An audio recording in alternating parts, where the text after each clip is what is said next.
പ്രേക്ഷകർക്ക് സ്വാഗതം. ഇത് ബ്ലാസ്റ്റേഴ്സ് സോക്കർ. ISL 11ാം സീസണിലെ മത്സരങ്ങളെല്ലാം ഈ മാസം 12ാം തീയതി തന്നെ അവസാനിച്ചതാണ്. എന്നാൽ പ്ലേ ഓഫ് മത്സരങ്ങൾ ആരംഭിക്കാൻ ഇത്ര താമസിക്കുന്നതിന്റെ പ്രധാനപ്പെട്ട കാരണം എന്ന് പറയുന്നത് ഇന്ത്യൻ ഫുട്ബോൾ ടീമിന് മത്സരങ്ങൾ ഉള്ളതുകൊണ്ടാണ്. ഈ മാസം 2 മത്സരങ്ങളാണ് ഇന്ത്യൻ ഫുട്ബോൾ ടീമിന് കളിക്കേണ്ടത്. എന്തായാലും ഈ മാസം 29 മുതലായിരിക്കും ISLന്റെ പ്ലേ ഓഫ് മത്സരങ്ങൾ ആരംഭിക്കുക.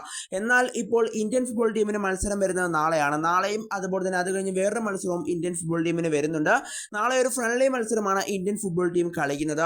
കൂടാതെ അത് കഴിഞ്ഞ് AFC ഏഷ്യൻ കപ്പ്, അതായത് 2027 നടക്കാൻ പോകുന്ന AFC ഏഷ്യൻ കപ്പ് ക്വാളിഫയർ മത്സരം ഇന്ത്യ കളിക്കേണ്ടതുണ്ട്. അതുകൊണ്ട് തന്നെ ഈ മാസം 2 മത്സരങ്ങൾ ഇന്ത്യക്ക് കളിക്കേണ്ടതുണ്ട്. അത് കഴിഞ്ഞ് മാത്രമേ പ്ലേ ഓഫ് മത്സരങ്ങൾ ISLൽ ആരംഭിക്കുകയുമുള്ളൂ. എന്നാൽ നാളെയാണ് ആദ്യ മത്സരത്തിന് ഇന്ത്യ ഇറങ്ങുന്നത്. നാളെ ഒരു ഫ്രണ്ട്ലി മത്സരമാണ് ഇന്ത്യ കളിക്കുന്നത്.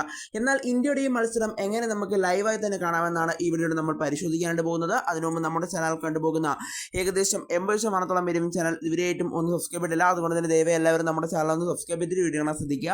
അപ്പോൾ നമുക്ക് ഇതിന്റെ വീഡിയോ തന്നെ കടക്കാം. എന്നാലും ഇന്ത്യക്ക് 2 മത്സരങ്ങളാണ് ഈ മാസം കാത്തിരിക്കുന്നത്. അതിൽ ആദ്യ മത്സരം നാളെയാണ് നടക്കാൻ പോകുന്നത്. മാർച്ച് 19 നാളെ രാത്രി 7:30ക്കാണ് ഇന്ത്യയുടെ ആദ്യ മത്സരം. അതൊരു ഫ്രണ്ട്ലി മത്സരമായിരിക്കും. മാൽദീവ്സുമായിട്ടാണ് ഇന്ത്യ നാളെ ഏറ്റുമുട്ടുന്നത്. അതുപോലെ തന്നെ അത് കഴിഞ്ഞ് മാർച്ച് 25-ന് ഇന്ത്യക്ക് വേറൊരു മത്സരം വരുന്നുണ്ട്. അത് AFC ഏഷ്യൻ കപ്പ് 2024 നടക്കാൻ പോകുന്ന AFC ഏഷ്യൻ കപ്പിന്റെ ക്വാളിഫയർ മത്സരമാണ്. ആ മത്സരം ബംഗ്ലാദേശുമായിട്ടാണ് ഇന്ത്യ കളിക്കുന്നത്. എന്തായാലും ഈ മത്സരങ്ങളെല്ലാം നടക്കുന്നത് ജവഹർലാൽ നെഹ്റു സ്റ്റേഡിയം ഷിലോങ്ങിൽ വെച്ചായിരിക്കുമെന്നും ഇന്ത്യ അറിയിച്ചിട്ടുണ്ട്. എന്നാൽ ഈ മത്സരങ്ങൾ എങ്ങനെ നമുക്ക് ലൈവായി കാണാമെന്നാണ് ആരാധകർ ചോദിക്കുന്നത്. എന്നാൽ ജിയോ ഹോട്ട്സ്റ്റാറിലൂടെയും അതുപോലെ തന്നെ സ്റ്റാർ സ്പോർട്സ് 3യിലൂടെയും നമുക്ക് ഈ മത്സരങ്ങൾ കാണാമെന്നതാണ് ഇന്ത്യൻ ഫുട്ബോൾ ടീം ഇപ്പോൾ ഒഫീഷ്യലായി തന്നെ ഇറക്കിയിരിക്കുന്ന സ്റ്റേറ്റ്മെന്റിൽ നിന്ന് നമുക്ക് മനസ്സിലാക്കാനായിട്ട് സാധിക്കുന്നുണ്ട്.